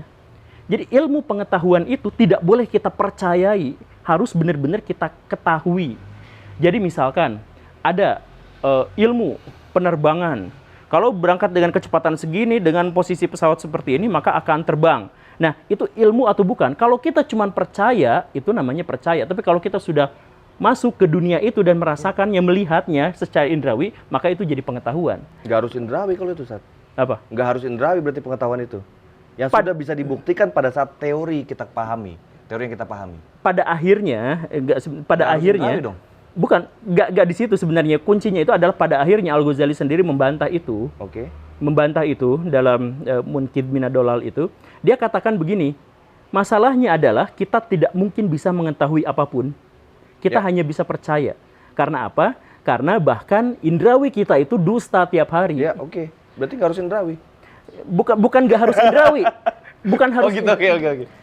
Indrawi aja bohong, Ini sih apalagi bahasanya yang lain. sebenarnya sih. Jadi bukan hanya indrawi, yang lain juga bohong. Oke. Jadi misal gini, saya melihat pesawat terbang, kecil kan? Padahal aslinya jauh. Padahal aslinya besar. Artinya apa? Mata itu dirusak pengetahuannya oleh jarak, dibohongin oleh jarak. Ketika kita ada di tengah-tengah rel kereta api, kita lihat ujungnya, kita akan melihat ujungnya itu menyatu, padahal tidak pernah menyatu. Artinya apa? Mata itu dikibulin sama jarak, sama kalau perspektif. yang tidak mengetahui pengetahuannya. Iya. Nah, makanya kata Imam Al-Ghazali adalah jangankan hal-hal yang lain, bahkan satu-satunya cara kita mengkonfirmasi pengetahuan yaitu indrawi sering bohong, maka apa alasan kita untuk mengaku bahwa kita tahu sesuatu? Inilah yang kemudian diambil sama para skeptis-skeptis barat yang kemudian akhirnya dijawab sama René Descartes yang akhirnya memunculkan aku berpikir maka aku ada dan sebagainya. Itu sebenarnya adalah kepanjangan dari sebuah pernyataan dari Al-Ghazali adalah kalau misalkan indrawi saja tidak bisa kita percayai, lalu apalagi yang bisa kita percaya. Sekarang misalkan Baraya ada di sini, bisa melihat saya di sini, yakin saya ada di sini nggak? Yakin. Tahu dari mana? Ya ada, benar. Seluruhnya adalah indrawi. Iya. Bisa melihat, Nggak bisa hanya indrawi, sudah apa? dibuktikan secara teori Nggak. bahwa tadi antum udah hubungan sama di handphone kita teleponan udah nyampe bukan, sini. itu bukan jadi teori. ada gitu. Itu bukan teori. Jadi Gini, Sat, maksudnya kan gini, tadi kan antum bilang di saat indrawi berbohong, kita melihat sebuah pengetahuan itu yang sudah bisa dibuktikan oleh sebuah dari indrawi kita. Tetapi banyak juga hal-hal yang juga indrawi tadi kan berbohong. Iya. Konteksnya kan. Tapi kalau indrawi tidak dikolaborasikan dengan pengetahuan yang ada, atau mungkin kita mencari tahu dengan pembelajaran saat ini, enggak, gimana? seluruh Kita cuma ilmu mau percaya indrawi doang? seluruh ilmu pengetahuan itu dari indra kan tadi misalkan ya. Oke. Saya ada di sini bukan hanya gara-gara indrawi tapi gara-gara kontak tadi nomor Udah HP. kontekan. HP itu juga kontekan itu kan semuanya indrawi. Oke. Ngobrol sama orang itu ada nggak? Itu kan indrawi juga. Indrawi. Mungkin aja dia nggak ada di sana. Ya. Kamu yakin nggak ada di situ? Kan dalam teori-teori modern yang lebih nakal, misalkan morphic resonance, kita nggak pernah ada di sini kan aslinya. Ini hanya resonansi-resonansi yang kita sepakati bersama keberadaannya di dunia ini gitu. Jadi aslinya tuh nggak pernah ada. Kalau misalkan kita masuk ke dalam kuantum-kuantum itu, maka kita juga akan paham bahwa kita memang berasal dari sesuatu yang tidak pernah ada. Maka para fisikawan itu sampai sekarang kalau masuk ke dalam teori itu menjadi bingung dari mana kita tahu bahwa kita itu ada gitu. Jadi kan sebenarnya makanya Al-Ghazali itu balik lagi pada sebuah pernyataan bahwa kalau indrawi saja tidak bisa membuktikan pengetahuan kita, lalu apa yang menjadi dasar pengetahuan kita? Itu sebenarnya loncatnya Al-Ghazali itu kepada dunia ilmu kebatinan sebenarnya dari situ. Jadi pesulap merah itu dibantah sebenarnya sama Al-Ghazali dalam konteks itu. Ya, kalau misalkan kamu bisa membuktikan bahwa ini palsu, ini palsu, ini palsu pada segala sesuatu, itu hoax level ke-12 adalah bahwa sebenarnya kita tidak ada satupun yang bisa mengkonfirmasi tentang kebenaran satu hal. Gelas ini warnanya putih, kita tidak pernah tahu. Ini empuk, kita tidak pernah tahu, dan sebagainya.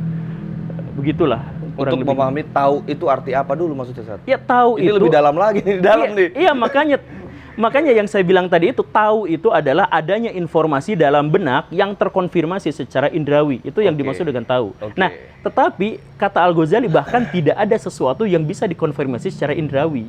Begitu. Itu adalah skeptisisme ekstrim. Oke, indrawi itu apa aja? Banyak, 22 biji. 22 ya? Ya. kehendak atau hati tadi bukan indrawi. Bukan, Bukan indrawi. bukan, itu beda. Yang akhirnya berkolaborasi dengan otak itu bukan indrawi. Bukan. Jadi bukan jadi gini nih. Kehendak itu punya dua anak yang tadi itu. Anak yang pertama itu yang kakaknya itu akal, yang kedua itu adalah rasa. Nah, siapa emaknya? Emaknya itu adalah naluri atau insting. Jadi anggaplah seperti itu ya. Nggak harus seperti itu, tapi anggaplah itu. permudahnya anggapnya seperti itu. Nah, nanti si rasa itu diantaranya apa? Cara-cara kita untuk bisa merasakan dunia luar. Nah, indrawi itu adalah perwujudan. Kan benak itu, kehendak itu abstrak, tidak nyata. Nah, menjadi nyata itu diantaranya adalah dengan melihat, mendengar, itu indrawi-indrawi semuanya itu adalah anak dari rasa. Cuman pertanyaannya sampai sekarang juga belum terjawab sama ilmuwan-ilmuwan. Bagaimana ceritanya sesuatu yang abstrak mewujud pada sesuatu yang konkret? Kemungkinannya cuma dua. Kita sebenarnya sejak awal memang konkret, dalam artian jiwa kita itu konkret, ada nyata, yang itu akhirnya memunculkan psikologi modern.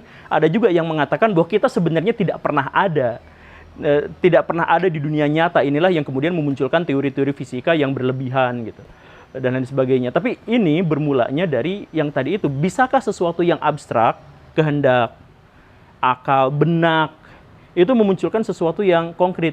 Gimana ceritanya Akang yang punya kesadaran seperti ini, kok bisa menggerakkan tangan? Gimana ceritanya ini saya tangan bisa bergerak dan ini konkret? Gak dipahami sebenarnya. Makanya nanti jiwa itu pada akhirnya di dunia modern itu tidak terdefinisikan. Nah, karena jiwa tidak terdefinisikan, agama tidak terdefinisikan. Karena agama tidak terdefinisikan, maka ateisme itu tidak terdefinisikan. Jadi kalau ada orang yang ngaku-ngaku ateis, mereka tidak ateis karena mereka tidak tahu apa itu ateis. Iya. Kok ngomongnya kesana kesini asli ya? Asik ya, ini asik loh. Jadi orang yang mengaku dirinya ateis, bahwa mereka pun bukan ateis sebenarnya. Bukan lah. Tapi kalau mau mendalaminya lebih dalam lagi, kan akhirnya begitu, Ustaz. Apanya? Ini kita mau bicara syariat, jadi kan ini udah levelnya bukan di atas, bukan syariat lagi. Kita ngomongnya kesana kesini banget ya. Kesana sini ya, nggak jelas ya. Ini udah berapa jam sih? Tapi tadi belum disimpul, ini baru sejam, Sat. Ini belum tadi. Baru sejam. Ini belum ini, Sat. Tadi konteksnya akhirnya kenapa umat Islam tidak pernah mendapatkan penghargaan-penghargaan besar di dunia ini? Karena umat Islam tidak menghasilkan karya apapun. Padahal yang membuat reformasi tertulis itu umat Islam. Iya. Kalau menurut kesimpulan antum tadi ya? Iya. Iya, tapi pada akhirnya umat Islam itu terpuruk, terpenjara dalam gua di Gunung Tinggi Sunyi tempat hukuman para dewa, gara-gara akal pikiran mereka yang kebawa sama nafsu, gara-gara mereka tidak sabaran, gara-gara mereka menjauh dari syariah, gara-gara mereka menjadi sekuler dan sebagainya. Kalau mereka kemudian mereka mengejar indrawi gitu ya? Ya bisa. Nah, kenapa kita nggak harus belajar itu loh? Kenapa nggak harus belajar gimana? Kenapa tadi antum bilang kita nggak harus belajar? Hah? Di mana Di konteks terakhir yang tadi saya. Yang mana? Yang mana yang saya bilang saya nggak harus belajar? Kita justru harus belajar. Kita justru harus menghasilkan sebuah peradaban yang besar, kan? Oke. Jadi ya kalau misalkan Baraya ini punya channel YouTube, misalkan yang seperti ini ibadahnya besar. Ini ibadahnya mungkin saja lebih daripada orang yang jihad fisabilillah. Amin. Karena pahalanya banyak. Satu, Baraya dapat AdSense dan itu untuk keluarga, dan itu nafkah buat keluarga itu kan besar sekali pahalanya. Kemudian sekarang kita ngobrol silaturahim, itu pahalanya besar.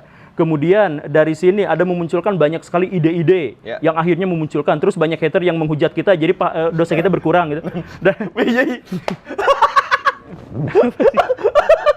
Jadi haters itu membuat kita nambah pahala ya? Iya. Nah, jadi jangan bilang ini adalah kegiatan duniawi, ini ukhrawi banget gitu. Iya. Semua pahala-pahala yang tadi disebutkan itu banyak kan. Jadi ketika misalkan di sini ada yang nongkrong doang, ngedengerin apa dan sebagainya, itu adalah akhirat, ukhrawi, semuanya adalah untuk Tuhan, semuanya untuk Allah. Kalau memang tujuan kita adalah ya ujungnya Allah gitu kan? Iya, nah, gitu kan? Iya. Kadang nggak harus juga kita memperumit itu, udah capek lah mikirnya, udah Allah aja deh. Gitu jadi kan gitu, Ustaz. Nah, itulah yang puncaknya iman. Iya. Jadi balik lagi ke Al-Ghazali yang tadi itu, Al-Ghazali kan masuk surga itu gara-gara itu kan? Gara-gara, bukan gara-gara tulisannya banyak, gara-gara apa, tapi gara-gara laler. Jadi dia lagi nulis. Iya. Iya tahu ya, ada laler masuk ke kalamnya itu, ke wadah tintanya, kemudian dia keluarin. Kasihan, nggak mikirin apa-apa, tapi dari situlah dia masuk surga. Itu sama seperti hadis Nabi, ada seorang perempuan penzina, apa segala rupa, ada perempuan yang taat ibadah, ada orang yang segala rupa tapi masuk neraka gara-gara nyiksa kucing.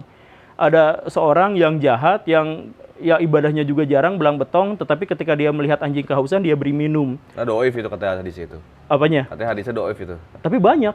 Dipakai. Bukan banyak dipakai, orang haji banyak yang selevel itu gitu. Oke. Nah, jadi sebenarnya dasar dari agama Islam itu adalah kita gak usah ngerecokin pahala kita dapatnya berapa. Iya. Gak usah apa, karena Gak itu usah nanti dihitung-hitungin juga ya. Gak usah dihitung-hitungin juga, gak usah dihitung-hitungin Udah terserah juga. Allah deh. Iya. Pokoknya kita bagaimana cara kita bisa lebih bermanfaat buat kita dan sekeliling kita minimal. Bisa aja podcast kayak gini doang kan bisa akhirnya masukin kita ke surga gitu kan. Amin ya Allah. Iya. Amin. Nanti kita podcast lagi di surga. Iya. Masih aja mikirin itu ya. Di surga. Iya kalau masuk surga kita. Jangan kita yang salah. Masa kita podcast di neraka? Kan sekarang gini, Ustaz. Aduh, ini sebenarnya diskusi sama beliau ini gue butuh dalam sebenarnya, butuh panjang sebenarnya, butuh banget. Karena banyak diskusi-diskusi yang akhirnya gue suka diskusi yang justru malah berbeda sama pemikiran gue, Ustaz. Gue malah men-challenge itu gitu kan, untuk men-challenge kok bisa begini gitu kan. Ya. Silakan. Nah, gini, Ustaz. Kalau gitu caranya, Ustaz. Ini pertanyaan dasar sebenarnya, Ustaz. Bicara tauhid ya, Ustaz ya. Akhirnya, di saat kita terlalu banyak berpikir, terlalu banyak belajar, gue makin ngerasa goblok, Ustaz. Emang, kelihatan kok. Iya. Men, ini apa sebenarnya? Iya. Dan akhirnya kelelahan itulah yang akhirnya, udahlah gue mau Allah aja lah.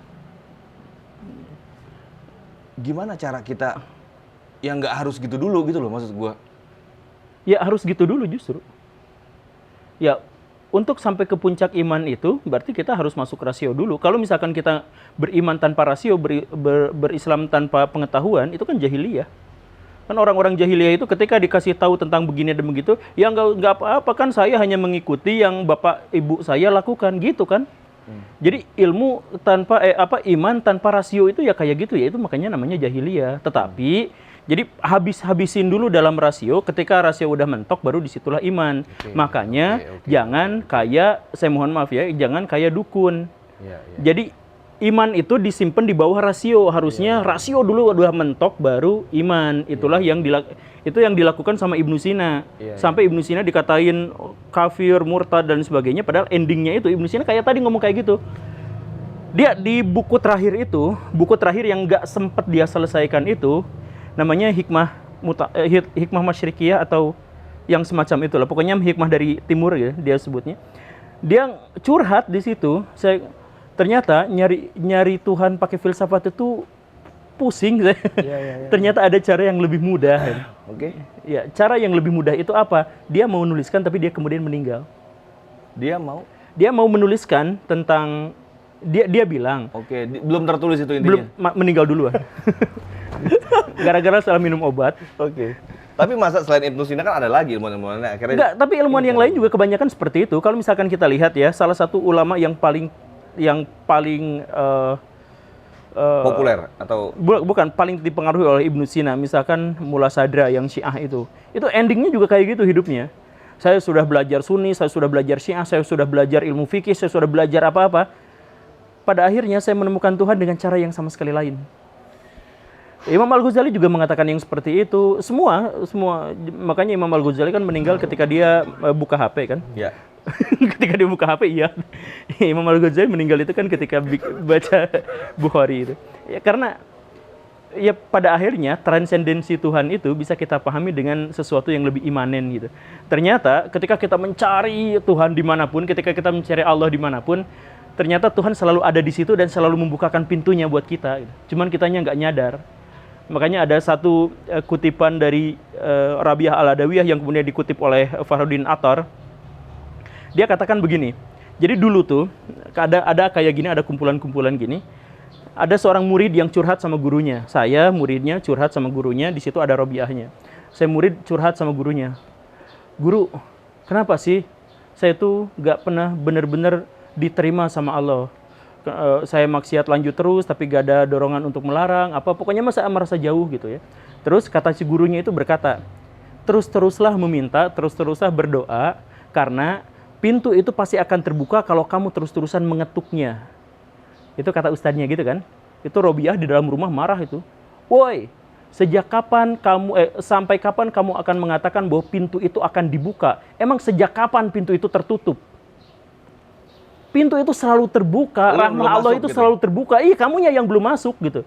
Nah, cara masuknya berarti pertanyaan dia itu. Nah, pertanyaannya bagaimana cara masuknya itu? Yeah. Nah, Al-Ghazali kemudian menyebut itu sebagai ilmu agama. Nah, ilmu agama itu basic terdasarnya apa? Ikhlas. Buka pintunya, ilmu paling dasarnya adalah ikhlas. Yang walaupun Al-Ghazali pada waktu itu ngutip dari Imam Al-Qushairi, ya tapi secara teoritis begitu gitu. Ikhlas untuk mempercayai ini. Bukan. Yang pertama kali, jadi gini, kita nyari Tuhan kesana kesini dengan rasio, dengan apa dan sebagainya. Karena kita belum ikhlas untuk percaya total gitu, maksudnya gitu. Pintu pertama yang harus kita buka adalah karena Allah itu sejak awal memang sudah terbuka, sejak awal sudah ada bersama kita, sudah sejak awal berjanji ada bersama kita, itu janji Allah, sudah ada di sini, maka kita itu nggak harus mencarinya. Cukup kita mempasrahkan segala sesuatu, level pertamanya yang paling dangkal itu adalah ikhlas. Itu. Nanti kalau setelah itu kita akan dituntun untuk bisa bertemu dengan Allah, tidak harus nunggu di akhirat, bahkan di dunia. Fokusnya begitu. Ikhlas untuk membuka diri kita bahkan. Ikhlas sebenarnya untuk semua hal. Enggak, ini kan bicara tauhid dulu nih, Ustaz, di awalnya. Tauhid itu nggak bisa diperbincangkan. Jadi salah satu yang sering saya kontroversial dalam hal ini, tapi saya siap berdebat dengan siapapun. Saya katakan bahwa ilmu tauhid itu nggak boleh dipelajari. Siapapun yang mempelajari ilmu tauhid, dia telah disesatkan. Kenapa seperti itu? Karena imam-imam mazhab juga semuanya bersepakat atas hal itu. Karena tauhid itu kan ilmu tentang Allah. Ilmu tentang Allah itu kita nggak bisa mengempiriskan Allah, jadi nggak mungkin ada ilmunya. Kita hanya terima keterangannya, lalu kita taat, itu aja selesai. Jadi misalkan, apakah Allah duduk di atas arasy atau ada di mana-mana? Gak usah ditanya, yang bertanya itu bid'ah, kata Imam Malik, misalkan seperti itu. Kemudian ada pertanyaan lagi, misalkan, kan takdir itu bagaimana? Kan orang-orang mutakalimin itu cerita takdir itu bagaimana, keesaan Allah itu bagaimana, Mu'tazilah kemudian mengeluarkan manzilah bainal manzilatain dan sebagainya, dan itu kan sebenarnya sesuatu yang tidak bisa diempiriskan. Ya udah, terima tauhid itu apa adanya, selesai. Dari situ kita fokusnya bukan pada tauhid itu, tapi pada aplikasi dari tauhid itu, gitu. Kalau tauhid itu nggak bisa kita berbincangkan, nggak bisa jadi ilmu, nggak bisa diperdebatkan. Seluruh mazhab di dunia Islam itu muncul gara-gara perdebatan teologis yang justru dilarang. Makanya jangan pecah belah dan jangan bikin kelompok, kata Nabi Muhammad, jangan pecah belah, jangan bikin kelompok, jangan apa, dan jangan pertanyakan sesuatu yang terkait dengan Allah. Nggak akan keotakan, nggak akan kepikiran. Kan gitu. Ini malah diperdebatkan. Kan perdebatan awal di dunia Islam yang akhirnya memecah dunia Islam itu adalah pertanyaan, apakah Muawiyah berdosa ketika dia melakukan pemberontakan terhadap Ali?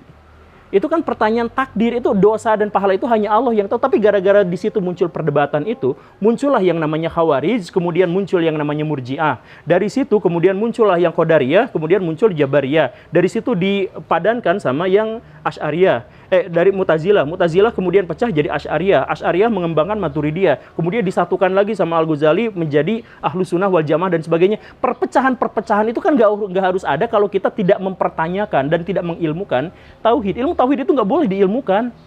Kita kan nggak bisa tahu takdir itu bagaimana, ya udah selesai saja di situ. Ketika Allah bilang bahwa takdir itu begitu, ya udah bilang begitu. Ketika misalkan Allah bilang bahwa Allah mencelupkan kakinya di neraka, ya udah gak usah kita pikirin, itu imani saja, gak usah diperdebatkan. Oh itu maksudnya adalah begini dan begitu, gak usah, kita gak akan paham. Kita fokusnya pada hal-hal yang jelas. Makanya di dalam Al Imran itu kan disebutkan, cuman orang-orang yang tersesatkan saja yang ikut pada ayat-ayat mutasyabihat. Ayat-ayat mutasyabihat itu diantaranya adalah ayat-ayat yang tadi, wajah Allah seperti apa, mereka takwilkan, ya itu yang sesat, itu yang begitu. Makanya kita nggak usah ikut-ikutan yang begitu. Itu justru akan memecah belah umat muslim. Sekarang kita ada perbedaan pendapat di antara kita, boleh nggak? Yeah. Boleh. Tapi kalau perbedaan pendapat di antara tauhid bisa memunculkan agama baru kan? Makanya jangan perdebatan antara tauhid. Itu rumusnya begitu. Ini dalam nih sebenarnya. Dalam. Tapi gini, Tat. Ini bisa ini dipakai di depan, bisa ini dipakai di belakang. Kalau saya kadang melihatnya begini, akhirnya perpecahan itu bukan karena perdebatan tauhid. Ini menurut saya, Tat, ya. Iya. Perpecahan itu karena politik pada masa itu. Orang ingin berkuasa dengan apa yang dia yakini dan akhirnya menciptakan teori-teori tauhid yang tadi. Iya. Dipelajari lah. Ini Boleh. kan kita mau bicara di depan tauhidnya atau di belakangnya. Ya. Maksudnya paham ya, Tat, ya? Ya, itu Saya lebih tajam, bukan lebih tajam, saya lebih meyakini that's politik. ya. Itu teorinya Harun Nasution ngambil dari Al-Mawardi. Itu jadi memang begitulah kurang lebihnya. Ya makanya kalau misalkan dalam benak saya, dalam pikiran saya, Islam itu gak bisa dipisahkan dari politik, tetapi dia harus ada di atasnya. Ya, ketika dia ya, ada di bawahnya, ya, hancur. ya, Jadi ketika sepakat. misalkan calon-calon presiden itu misalkan membawa-bawa nama ulama untuk naikin suaranya, disitulah letak ketika agama itu ada di bawah politik. Dan agama itu akan hancur. Umat itu akan hancur kalau misalkan posisinya seperti itu. Semua begitu, jangan bicara sekarang, dari dulu udah begitu. Makanya, Orang mau menghadap dulu ke ulama, datang dulu ke kiai. iya. Semua kan begitu dari dulu, Sat. Iya, Tapi ada yang meyakini, ya lu kalau mau begitu harus ke sana dulu. Ya. Dan akhirnya terjadi, mohon maaf ya, akhirnya ada juga yang bertransaksi. Ada juga Iya. untuk hal yang seperti itu. Tapi lingkaran baraya mah pastilah tahu kan, itu yang transaksi itu tahu kan, bukan hanya dengar atau itu, tapi tahu Ya kan. akhirnya ada lah, Sat. Iya. Kita nggak usah sebutin siapa lah itu. Akhirnya kan ada yang bertransaksi. Iya. Nggak harus langsung dengan si beliaunya, adalah misal perantaranya yang mungkin ditipu juga kan gitu. Iya. Ya, ini kan dunia nih, Sat, di dunia. Ini banyak iya. senda gurau yang akhirnya banyak tipu-tipu muslihat yang terjadi di dunia ini. Tapi saya gini kadang di saat gini ya, saat saya jujur ini keresahan pribadi saya ya. Di saat pertarungan itu dekat dengan zaman Nabi aja nggak selesai, gue bingung, gue harus gimana? Ya, Dan nggak harus bagaimana bingung. caranya? Bagaimana caranya? Gue nggak mikirin tuh semua politiknya agama itu. Gini baraya, Politik, gini. maksudnya politik penyebaran versi ya. Ada Syiah, ada Sunni. Iya. By the way, Syiah itu juga banyak Ahlul Bait di situ loh. Iya betul. Ya, keturunan Nabi di situ. Dan saya tidak menganggap Syiah sesat. Ya, menurut Sunni sesat, menurut Syiah kan Sunni sesat. Ini kan saling pertarungan sampai Tapi kata saya Sunni Syiah dua-duanya bid'ah gitu. Oke. Oke. Jadi Islam ya Islam toh udah. Islam aja. Tah, gitu ya. Jadi misalkan ada yang ngomong akidah Sunni, bodoh amat, akidah saya Islam, nggak ada akidah yang lain. Jadi kalau misalkan tadi yang Syiah sesat, ya iya, Syiah sesat, Sunni juga sama aja. Mohon maaf, antum mazhab yang antum percaya apa aja? Gak ikutan. saya Tadi antum pakai dasar mazhab tadi. Gua nggak ikutan. Beda. Bilang kayak gini. Enggak. Nah, ini coba ini ada satu doktrin yang cacat logika Oke. tapi populer. Oke. Dikatakan bahwa kalau saya keluar dari kelompok atau keluar dari mazhab, maka saya berarti bikin mazhab sendiri. Oke. Banyak kan terdengar Oke, di mana-mana oke, seperti oke, itu. oke, Itu oke. logis gak? Oke. Gitu loh, gak logis. Jadi ibaratnya ada 1000 rumah, saya gak masuk ke dalam satu rumah itu, maka saya berarti sama dengan bikin rumah gitu. Kan enggak. Tapi boleh dong, berarti antum mempercaya juga Maliki. Saya percaya Boleh dong. pada mereka, tetapi Oke. saya tidak bermazhab pada mereka. Dalam artian mazhab itu adalah satu sistem pendapat. Satu sistem pendapat yang kemudian disepakati dan menjadi sebuah bangunan besar. Oke, oke. Nah, jadi saya katakan seperti ini. Dalam hal fikih, saya cenderung pada Imam Abu Hanifah dan kemudian Imam Syafi'i. Dan kemudian berikutnya adalah Imam Malik dan Ahmad bin Hambal. Dalam hal itu. Tetapi kalau misalkan saya pecah-pecah lagi, kalau masalahnya terkait dengan urusan-urusan tradisi, maka saya akan memprioritaskan pendapat Imam Malik di atas pendapat imam yang lain. Kalau misalkan masalahnya fikih, saya akan prioritaskan pendapat Imam Abu Hanifah bahkan dibandingkan Imam Syafi'i. Kalau misalkan urusannya adalah verifikasi hadis, saya nggak akan bisa lari dari Membukhari. Imam Ahmad bin Hambal, ya dari 4 yang itu, Ya. Ahmad bin Hambal Ya, dan lain ya. sebagainya. Jadi saya saya mohon maaf. Jadi saya bisa aja, misalkan tidak sependapat dengan Imam Syafi'i, tidak sependapat dengan apa, tapi saya sependapat dengan beliau di bagian yang lain. Itulah yang namanya tidak bermazhab itu. Bukan Tapi berarti kita saya butuh guru menghilangkan untuk pendapat belajar, mereka. Sat. Antum belajar sama siapa, Sat? Apa? Kita itu butuh guru untuk belajar. Antum belajar sama siapa? Nah ini, kita harus butuh guru untuk belajar dan sebagainya itu, sebenarnya awal mulanya itu dari kitab Ta'limut Alim. Ini saya benar-benar bakal dihujat gara-gara ngomong ini, tapi gak jadi masalah lah, soalnya yang dihujatkan ini. Yang punya channel. Nama pahala kata lu tadi kan, Sat. Gak apa-apa. Nama pahala kan kalau dihujat. Tapi dalam pikiran saya begini nih ya, guru itu ada 2 jenis. Kalau dia menjadi guru profesi, maka kita tidak harus mengikutinya sepanjang hayat dan bla bla bla. Dia tidak boleh dihormati sebagaimana kita menghormati guru dalam level yang satu. Guru level satu itu apa? Guru sebagai status, sebagai peran, bukan guru sebagai profesi. Kalau guru sebagai profesi, misalkan, berarti kita harus ngikutin pendapat dia, kita harus menghormati dan sebagainya, gak usah. Karena itu guru profesi. Guru profesi itu sudah mendapatkan pahalanya dari gaji, yang kadang-kadang dia juga minta kenaikan gajinya tiap tahun. Jadi ya sudah selesai di situ. Ya kita nggak usah perdebatkan itulah. Nggak usah perdebatkan. Nah, ilmu siapa itu gurunya guru gembul? Banyak. Kehidupan laba-laba, ini saya berguru pada laba-laba, saya berguru pada, ketika kita sedang ngobrol ini, saya kan dari tadi juga berguru banyak kan, dari Baraya ini. Jadi Baraya ini adalah seseorang yang memberikan kepada saya ilmu pengetahuan yang banyak, atau setidaknya mendorong saya untuk memikirkan tentang satu ilmu pengetahuan yang banyak. Jadi guru itu banyak sekali. Jadi kan saya mohon maaf, misalkan kan kita tuh harus ilmunya harus bersanad begitu kan. Istilah ilmu bersanad itu muncul di NU tahun 2000-an gara-gara mereka dihujat sama orang-orang Wahabi. Kan orang-orang Wahabi, orang-orang NU nggak pernah pakai hadis bersanad. Makanya mereka memunculkan istilah ilmunya bersanad dari ulama ini, dan seterusnya. Jadi istilah itu pun bahkan muncul dari perpecahan itu. Padahal kalau misalkan nggak usah, sok cari buku-buku NU sebelum tahun 2000. Nggak ada itu judulnya ulama bersanad, itu nggak pernah ada istilah itu. Itu muncul gara-gara dikritik habis sama Wahabi, gara-gara kamu nggak pernah pakai hadis bersanad gitu. Kan, ya itu kan perpecahan juga kan sebenarnya. Iya. Siap-siap dihujat. Subscriber turun. jadi antum memilih untuk belajar. Semua ilmu itu dari Allah. Ya, itu kan nggak usah didebatin kalau itu, Ustaz. Gue nggak nanya. Pengumuman sih. Iya, ya Allah yang punya segala macam ilmu gitu, Ustaz. Maksudnya, antum lebih memilih untuk membypass itu dan mempelajarinya di kehidupan yang antum alami. Iya, saya pelajari dari Quran Sunnah aja, selesai. Ya, kenapa dengan itu? Jadi dari Quran dan Sunnah itu saya diwajibkan untuk baca ulama-ulama besar. Saya baca ilmu-ilmu. Bahkan Quran dan Sunnah pun mewajibkan. Mohon maaf ya, Ustaz. Bahkan Quran dan Sunnah pun punya berbagai macam tafsir yang berbeda. Ya itu makanya nggak usah pakai tafsir. Jadi kita merasa lebih cerdas daripada ulama-ulama yang terdahulu. Bukan gitu, kan kita sudah dikasih jaminan sama Allah bahwa Al-Quran itu mudah. Iya, dan yang tadi itu, yang Ibnu Jarir At-Tabari itu mengatakan bahwa sebagian besar isi Al-Quran itu bisa dibaca dan dipahami setiap orang. Salah satu mujizat dari Al-Quran itu, anak 5 tahun sampai profesor ketika membacanya dia mendapatkan pesan yang sama. Nggak bisa, Sat. Nggak bisa apa? Nggak bisa sama. Anak saya 5 tahun pesannya beda. Dia nggak ngerti artinya bahasa Arab. Bahasa Quran. Bukan. Harus mempelajari dulu, Sat. Harus mempelajari apa? Tafsir? Iya, tafsir dan artinya. Artinya. Oke, gini. Apa yang dimaksud? Karena yang disampaikan oleh Rasul pada saat ini beda mungkin penafsirannya pada saat itu. Kehancuran umat muslim itu adalah ketika menyimpan otoritas Quran pada ulama-ulama.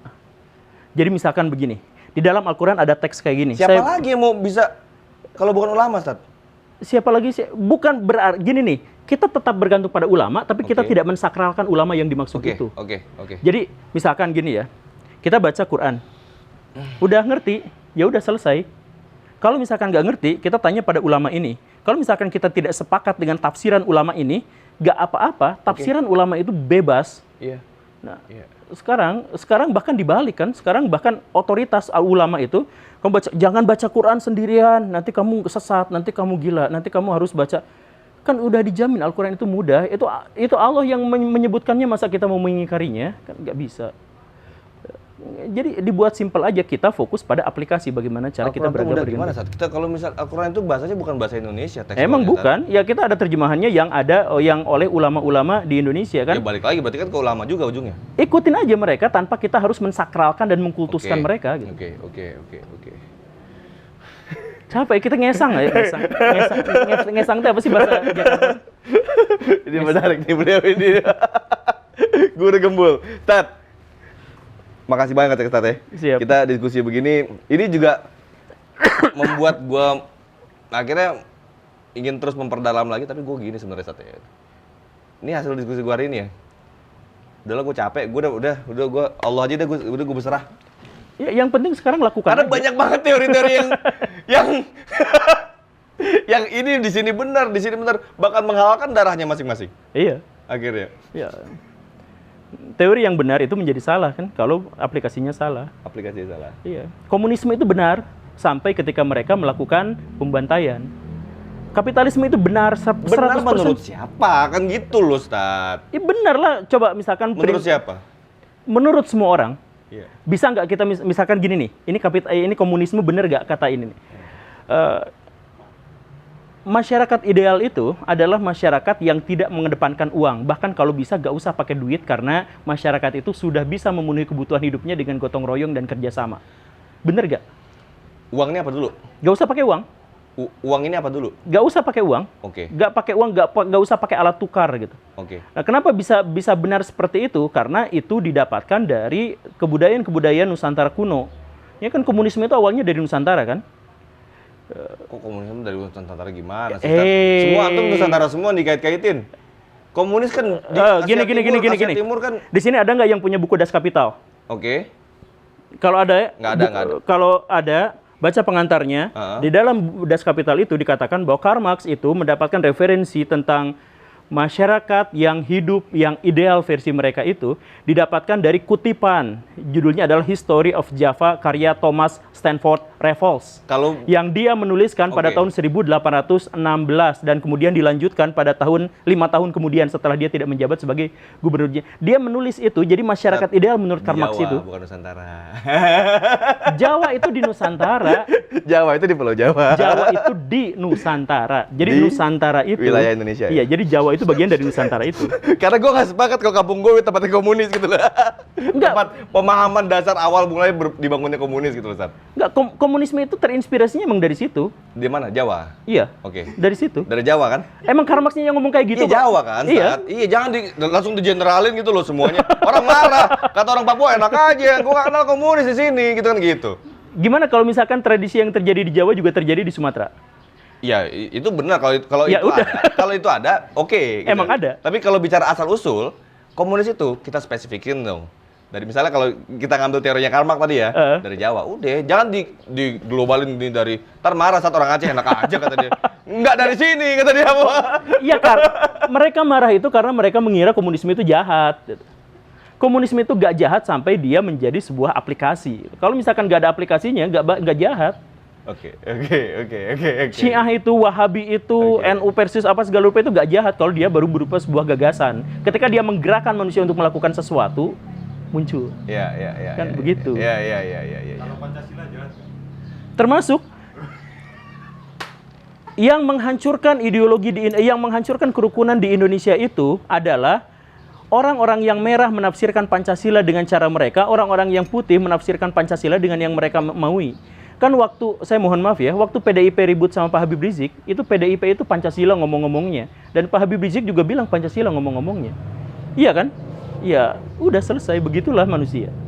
Salam Pancasila. Gimana salam Pancasila? Gimana salam Tapi ini selalu menarik ya. Diskusi itu pasti selalu ada perbedaan lah. Ini yang barusan di-cut terus ada somasi. Ada semua sih. Tapi gini loh, diskusi ini kan selalu ada perbedaan. Dengan tanpa perbedaan justru malah membuat diskusi itu hambar. Buat gua saat ya, buat gua. Karena dengan adanya pemahaman baru lagi, melihat dari sisi yang lain, seperti Mas Eni Idealis selalu melihat dari pengen banget melihat dari sisi yang lain. Gue pengen lagi carinya sisi lainnya dari antum lagi apa gitu loh. Udah 1,5 jam. Oke, terima kasih banget Ustaz ya. Siap. Thank you banget. Siap. Antum udah dari Bandung ke Jakarta ke sini bisa mampir ke sini. Thank you banget, Siap. Sampai mabuk-mabukan loh di jalan beliau ini. Assalamualaikum warahmatullahi wabarakatuh. Waalaikumsalam warahmatullahi wabarakatuh.